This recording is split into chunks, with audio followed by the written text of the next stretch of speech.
Sir మీకు ఇలా అనిపించింది ఇలాంటి సినిమా చేయాలని అంటే నా ఇమేజ్ మార్చుకుందాం అనుకుంటున్నాను అని నాకు అన్నారు ఇందాక. సో సార్ డెఫినెట్ గా మీ ఇమేజ్ దీంతో 100% మారుతుంది. అండ్ అదే నాకు ఫాదర్ గా చేయాల్సిన ఆయన సన్ గా చేయడం అనేది చాలా ఇంట్రెస్టింగ్ ఉందండి చూడడానికి. But first wishing you all the very best అండి. అంటే ఇలాంటి తెలుగులో ఇలాంటి రెగ్యులర్ కి భిన్నంగా ఉండే జానర్స్, ఒక కల్చర్ ని చూపించే జానర్స్ రావడం అన్నది I think I'm very excited as an audience always for cinema like this. So I'm wishing the entire team all the very best. Brahmaji గారు థ్యాంక్ యూ అండి. Thank you for inviting me and having me here. ఈ సినిమాకి chief గెస్ట్లు అందరూ బిజీగా ఉన్నారు. Industry మొత్తం chief గెస్ట్లు ఎవరు ఖాళీ లేరు. తెలుగు ప్రొడ్యూసర్ గారు ఫ్రెండ్ వచ్చాడు.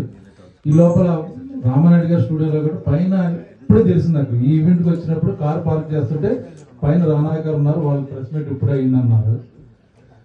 వాళ్ళు ఏదో చాలా సీరియస్ డిస్కషన్ ఉన్నారు. ఏదో డోర్ తీసుకుని వెళ్ళిపోయి కింద ఈవెంట్ జరుగుతుంది, ఒకసారి ట్రైలర్ రిలీజ్ చేసి వచ్చేయన్నాను.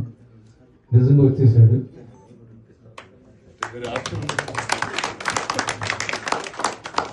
అందరం వ్యవసాయ కుటుంబం నుంచి వచ్చిన వాళ్ళమే. మన పెద్దనాన్నలు, మన చిన్నాన్నలు, మన తాతయ్యలు, మామయ్యలు, మేనమామలు అందరు కనపడుతూ ఉంటారు ఈ సినిమాలో. అండ్ మనుషుల మనస్తత్వం కూడా అంటే ఎంత బ్రిలియంట్గా చెప్పాడు డైరెక్టర్. అంటే బయట మనము జనాలతో డీల్ చేసేటప్పుడు ఒక ముసుగు వేసుకొని మనం డీల్ చేస్తూ ఉంటాము. కానీ లోపల ఒక పెద్ద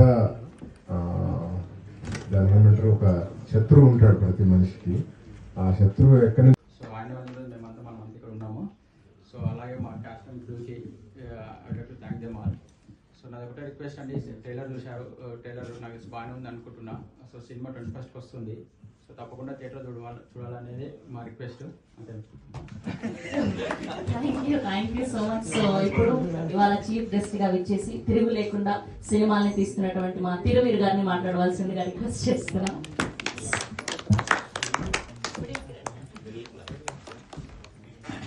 అందరికీ నమస్కారం అండి. ఫస్ట్ టైం బాపు అనే పోస్టర్ పెట్టినప్పుడు రాజు దయ అనే ఉంది.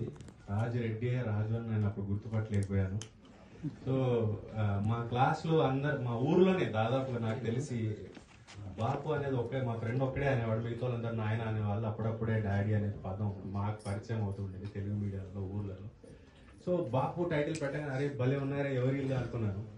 అండ్ తర్వాత ఒక్కొక్కటి చూస్తూ ఉంటే వీళ్ళు లిరికల్ వీడియోలు అవి రిలీజ్ చేస్తూ ఉంటే అందులో ఒక పాట ఉంది రేలారే అని. అందులో పత్తి దాని మీద ఉండింది. మేము పత్తి చేను వేసేవాళ్ళం నేను. సో అది మొత్తం మళ్ళీ నాకు ఒక బాల్యానికి వెళ్ళిన ఫీలింగ్ వచ్చింది. అది తూచడం కానీ ఇంట్లో మేము దాని మీద పడుకునే వాళ్ళం అనగడానికి. సో ఎవరి ఇల్లు మట్టి బాగా తెలిసిన మనుషులు అయి ఉంటారు అనిపించింది. తర్వాత నేనే తీసినసరికి నేను చాలా హ్యాపీ ఫీల్ అయ్యాను. ట్రైలర్ చూస్తే కూడా మనకి ఫస్ట్ టైం వర్షం పడ్డప్పుడు ఒక మట్టి స్మెల్ వస్తుంది కదా, నాకు అంత స్వచ్ఛంగా అనిపించింది.